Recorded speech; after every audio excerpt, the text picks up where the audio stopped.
நல்ல சமாரியன் நம்முடைய வாழ்க்கைக்கு கண்ணாடியா? கதை சுருக்கம். லூகா 10:25-37 வரை. ஒரு மனிதன் எருசலேமிலிருந்து எரிகோவுக்கு பயணம் செய்து கொண்டிருந்தான். கொள்ளையர்கள் அவனை தாக்கி அடித்து ஆடைகளை களவாடி அரைமரணம் நிலையில் விட்டுச் சென்றார்கள். ஒரு ஆசாரியன் வந்தான், பார்த்தான், ஆனால் பக்கவாட்டில் சென்றுவிட்டான். ஒரு லேவியனும் வந்தான், அவனும் பார்த்தான், உதவவில்லை. ஆனால் சமாரியர் ஒருவர், சமூகத்தில் வெறுக்கப்பட்ட புறக்கணிக்கப்பட்ட சமுதாயத்தை சேர்ந்தவர், காயமடைந்த மனிதனை பார்த்து இரக்கம் கொண்டார்.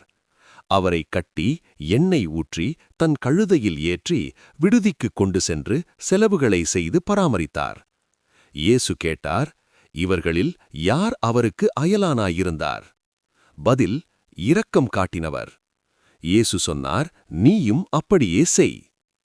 ஆய்வு நோக்கம். இன்றைய வாழ்க்கையில் இது எப்படி ஒத்திருக்கிறது? 1. சமூக ஊடக காலத்தில் பார்த்து கடக்கிற கிறிஸ்தவர்கள். இன்று நாம் பல துணுபங்களை வாட்ஸ்ஆப், இன்ஸ்டாகிராம், யூடியூப் வழியாக பார்க்கிறோம். ஆனால் நம் செயல்கள்? பிரேயிங் என்று கமெண்ட் போட்டு கடக்கிறோமா? அல்லது உண்மையாக உதவுகிறோமா?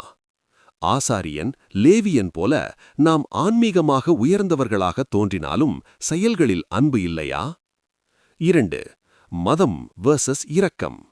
சமாரியர் யூதர்களால் வெறுக்கப்பட்டவர்கள். ஆனால் அந்த சமாரியர்தான் உண்மையான அயலானானார். இன்றும் சாதி வேறுபாடு, மத வேறுபாடு, அரசியல் வேறுபாடு இவை நம்மை மனித நேயத்திலிருந்து பிரிக்கிறதா? வேதாகம சிந்தனை. அன்பு என்பது அடையாளத்தை மீறியது. 3. என் வேலையில்லை என்ற மனநிலை. பல நேரங்களில் நாம் சொல்லும் வார்த்தை, அது என் பிரச்சனையில்லை. ஆனால் இயேசுவின் போதனை, அவர் உன் அயலான். இன்று சாலையில் விபத்து, அலுவலகத்தில் துன்புறுத்தல், குடும்பத்தில் மனவேதனை, சமூக அநீதி. நாம் மௌனமாக இருக்கிறோமா அல்லது இரக்கத்துடன் செயல்படுகிறோமா? வேதாகம சிந்தனை. நாம் எப்படி வாழ வேண்டும்? இரக்கம் காணும் கண்கள். பார்க்கும் கண்கள் எல்லோருக்கும் இருக்கிறது. ஆனால் இரக்கம் காணும் கண்கள் எத்தனை பேருக்கு இருக்கிறது? கர்த்தர் இரக்கமுள்ளவர். 2. செயலில் அன்பு. சமாரியர் நேரம் செலவிட்டார், பணம் செலவிட்டார், ஆபத்து எடுத்தார். அன்பு என்பது வார்த்தை அல்ல, தியாகம். 3. எதிரியை நேசிக்கும் வாழ்க்கை.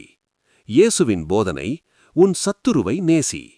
இன்று நாம் நம்மை ஆதரிப்பவர்களை மட்டும் நேசிக்கிறோமா அல்லது எதிர்ப்பவர்களுக்கும் அன்பு காட்டுகிறோமா? சுய பரிசோதனை கேள்விகள். நான் ஆசாரியனா, லேவியனா அல்லது சமாரியனா? நான் மத போதனை அதிகம் பேசுகிறேனா அல்லது மனிதநேயம் அதிகம் காட்டுகிறேனா? இன்றைய உலகில் நல்ல சமாரியராக இருப்பது எப்படி? காயப்படுத்தப்பட்டவர்களுக்கு குரல் கொடு. உதவி தேவைப்படுபவர்களுக்கு நேரம் ஒதுக்கு. சமூக அநீதிக்கு எதிராக நில். பகைமையை விட அன்பை தேர்வு செய். முடிவு. நாம் இன்று வாழும் உலகம் எரிகோவுக்கு செல்லும் பாதை போலவே ஆபத்தானது. அங்கே காயப்படுத்தப்பட்டவர்கள் இருக்கிறார்கள். கேள்வி, நாம் பார்த்து கடக்கிறோமா அல்லது நாம் நின்று நிதானித்து உதவுகிறோமா? இயேசுவின் வார்த்தை இன்று நம்மை நோக்கி பேசுகிறது. நீயும் அப்படியே செய்.